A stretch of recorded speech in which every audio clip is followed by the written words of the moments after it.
Bed plantation ಮುಖಾಂತರ mulberry ಸಸ್ಯ ಅಂದರೆ ಇಪ್ರಹಳ್ಳಿ ಸಸ್ಯನ ಯಾವ ಥರ ನಾವು ನಾಟಿ ಮಾಡಬೇಕು, ಇದರಿಂದ ಆಗುವಂತಹ ಪ್ರಯೋಜನಗಳೇನು, ಮತ್ತು ಇದರಲ್ಲಿ ಇರ್ತಕ್ಕಂಥ ಲಾಭ ಮತ್ತು ನಷ್ಟದ ಬಗ್ಗೆ ಇವತ್ತಿನ ವಿಡಿಯೋದಲ್ಲಿ ತಿಳ್ಕೊಂಬರೋಣ. ಫಸ್ಟ್ ಟೈಮ್ ಏನಾದರೂ ನೀವು ನಮ್ಮ ಚಾನಲ್ನ ನೋಡ್ತಾ ಇದ್ದರೆ ದಯವಿಟ್ಟು ಚಾನಲ್ನ ಸಬ್ಸ್ಕ್ರೈಬ್ ಮಾಡ್ಕೊಳ್ಳಿ. ಇದೇ ಥರದ ಮತ್ತೊಂದಷ್ಟು ವೀಡಿಯೋಸ್ಗೆ ಪಕ್ಕದಲ್ಲೇ ಕಾಣುವಂಥ ಒಂದು ಬೆಲ್ ಐಕನ್ನ ಕ್ಲಿಕ್ ಮಾಡೋದನ್ನು ಮರಿಬೇಡಿ. ಬನ್ನಿ, ಹಾಗಿದ್ರೆ ಇವತ್ತಿನ ವಿಡಿಯೋನ ಶುರು ಮಾಡೋಣ. ನೀವಿಲ್ಲಿ ದೃಶ್ಯದಲ್ಲಿ ನೋಡ್ತಾ ಇರ್ತಕ್ಕಂಥದ್ದು ಇದು ಪ್ರಾಕ್ಟಿಕಲ್ ಆಗಿ ಶುರು ಮಾಡಿರ್ತಕ್ಕಂಥದ್ದು. ಅಂದರೆ ಇದರ ಲಾಭ ನಷ್ಟವನ್ನು ಕ್ಯಾಲ್ಕುಲೇಷನ್ ಹಾಕ್ಕೊಂಡು ಇದನ್ನು ದೊಡ್ಡ ಮಟ್ಟಕ್ಕೆ ತೆಗೆದುಕೊಂಡು ಹೋಗುವಂಥ ಒಂದು ಪ್ರಯತ್ನ ಇದಾಗಿರ್ತಕ್ಕಂಥದ್ದು. ಸೊ ಆ ಒಂದು ಕಾರಣದಿಂದ ಇದನ್ನು ಆರಂಭದಲ್ಲೇ ಸಣ್ಣ ಪ್ರಮಾಣದಲ್ಲಿ ನಾನು ಈಗ ಶುರು ಮಾಡ್ತಾ ಇರ್ತಕ್ಕಂಥದ್ದು. ಅಂದರೆ ಈಗ 15 ಕುಂಟೆಗೆ ಪ್ರಾಕ್ಟಿಕಲ್ ಆಗಿ ಶುರು ಮಾಡಿದ್ದೀನಿ.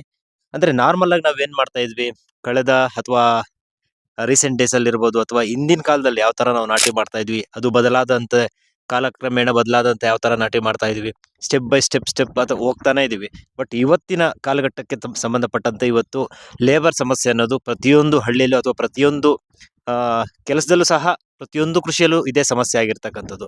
ಅದನ್ನ ಪರ್ಯಾಯವಾಗಿ ನಾವು ನೋಡೋದಾದ್ರೆ ಈ ತರದ ಒಂದು ಆಲ್ಟರ್ನೇಟಿವ್ ವ್ಯವಸ್ಥೆಯನ್ನ ನಾವು ಮಾಡ್ಕೊಳ್ಳೇಬೇಕಾಗುತ್ತೆ. ಕಾರಣ ಇಷ್ಟೇ, ಇವತ್ತು ಲೇಬರ್ ಸಮಸ್ಯೆ ಇದ್ದಾಗ ಏನ್ ಮಾಡ್ತೀವಿ, ಕ್ವಾಂಟಿಟಿ ಪ್ರೊಡಕ್ಷನ್ ನಾವೇನ್ ಕೊಡ್ತೀವಿ ಅದು ಕಡಿಮೆ ಆಗ್ಬಿಡುತ್ತೆ. ಯಾಕಂದ್ರೆ ಲೇಬರ್ ಸಮಸ್ಯೆ ಇರೋದ್ರಿಂದ ಆ ತರ ಆಗ್ಬಿಡುತ್ತೆ.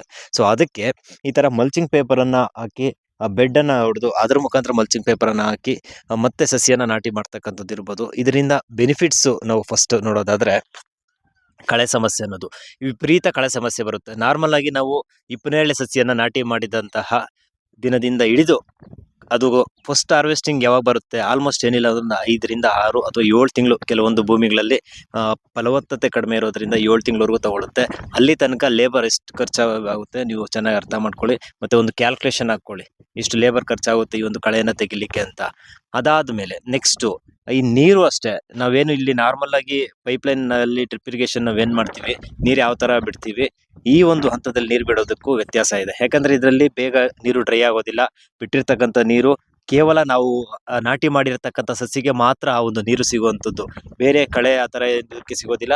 ಬೇಗ ಡೆವಲಪ್ಮೆಂಟ್ ಆಗೋದಕ್ಕೆ ಅಥವಾ ಬೇಗ ಗ್ರೋತಿಂಗ್ ಆಗೋದಕ್ಕೆ ಇದು ಸಹಕಾರಿ ಆಗುತ್ತೆ. ನಾವು ಹಾಕುವಂತಹ ಫರ್ಟಿಲೈಸರ್ಸ್ ಲಿಕ್ವಿಡ್ ಮುಖಾಂತರ, ವೆಂಚುರಿ ಮುಖಾಂತರ ಈ ಒಂದು ಲಿಕ್ವಿಡ್ ಫರ್ಟಿಲೈಸರ್ಸ್ ನಾವು ಕೊಡೋದ್ರಿಂದ ನೇರವಾಗಿ ಸಸಿಗೆ ಮಾತ್ರ ಸಿಗುತ್ತೆ. ಇಲ್ಲ ಮಲ್ಚಿಂಗ್ ಪೇಪರ್ ನೀವು ಹಾಕಿಲ್ಲ ಅಂದ್ರೆ ಏನಾಗುತ್ತೆ, ಅಕ್ಕಪಕ್ಕ ಬೆಳೆದಿರ್ತಕ್ಕಂಥ ಕಳೆ ಒಂದು ಚೂರು ಸಣ್ಣ ಪ್ರಮಾಣದಲ್ಲಿ ಕಳೆ ಇದ್ರೂ ಸಾಕು, ಅದು ಬೇಗ ಬಂದ್ಬಿಡುತ್ತೆ. ಈ ಇಪ್ಪನೇರಳೆ ಸಸಿಗಿಂತಲೂ ಸಹ ಅದು ವೇಗವಾಗಿ ಬೆಳೆಯುತ್ತೆ. ಅದು ನೆನಪಲ್ಲಿರಲಿ. ಅದು ಒಂದು ಪ್ಲಸ್ ಪಾಯಿಂಟ್ ಇರ್ತಕ್ಕಂಥದ್ದು.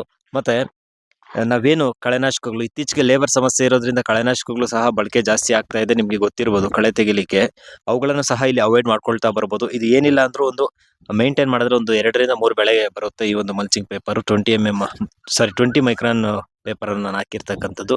ಇನ್ನು ಹೋಲ್ಸ್ ಬಂದಿರತಕ್ಕಂಥದ್ದು ಇದು 1.5 ಗೆ 1.5 ಇದೆ, ಅಂದ್ರೆ 1.5 ಅಡಿ ಹೋಲ್ಸ್ ಇರ್ತಕ್ಕಂಥದ್ದು.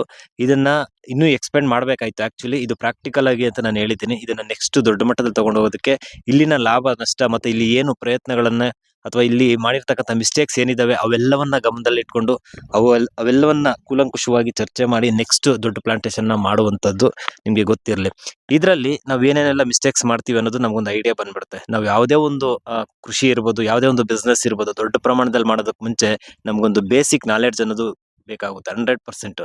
ಅದ್ರ ಬಗ್ಗೆ ಎಷ್ಟೇ ನಾಲೆಡ್ಜ್ ಇರಲಿ, ಪ್ರಾಕ್ಟಿಕಲ್ ಆಗಿ ಬೇಸಿಕ್ ನಾಲೆಡ್ಜ್ ಅನ್ನೋದು ಬೇಕಾಗುತ್ತೆ. ಅದಕ್ಕೋಸ್ಕರ ಈ ತರ ಮಾಡಿರ್ತಕ್ಕಂಥದ್ದು. ನೀವು ಬೇಕಾದ್ರೆ 2 ಅಡಿಯಿಂದ 2 ಅಡಿಗೆ ಹಾಕೊಳ್ಬಹುದು. ತುಂಬಾ ಸ್ಪೇಸ್ ಅವಶ್ಯಕತೆ ಇರೋದಿಲ್ಲ. 2 ಅಡಿ ಸಾಕು. ನನಗೆ ತಿಳಿದಿರೋ ಮಟ್ಟಿಗೆ 2 ಅಡಿಯಿಂದ 2 ಅಡಿಗೆ ಹೋಲಿಸಿದ್ರೆ ಸಾಕು. ಇಲ್ಲಿ ನಾನು ಸ್ವಲ್ಪ ಹತ್ರ ಹಾಕೊಂಡಿದ್ದೆ, ಯಾಕಂದ್ರೆ ಇದು ಬಯಲು ಕಡಿಮೆ ಇರೋದ್ರಿಂದ ಸ್ವಲ್ಪ ಜಾಸ್ತಿನೇ ಬರ್ಲಿ ಅನ್ನೋ ಒಂದು ಕಾರಣದಿಂದ ಕಡಿಮೆ ಸ್ಪೇಸ್ ಅನ್ನ ಕೊಟ್ಟಿರ್ತಕ್ಕಂಥದ್ದು. ಮತ್ತೆ ಇಲ್ಲಿ ನಾಟಿ ಮಾಡ್ಬೇಕಾದ್ರೆ ಏನೆಲ್ಲ ಅಂಶಗಳನ್ನ ನಾವು ಗಮನದಲ್ಲಿ ಇಟ್ಕೊಂಡಿರ್ಬೇಕು ಅನ್ನೋದು ಬಹಳ ಮುಖ್ಯವಾಗಿರ್ತಕ್ಕಂಥದ್ದು.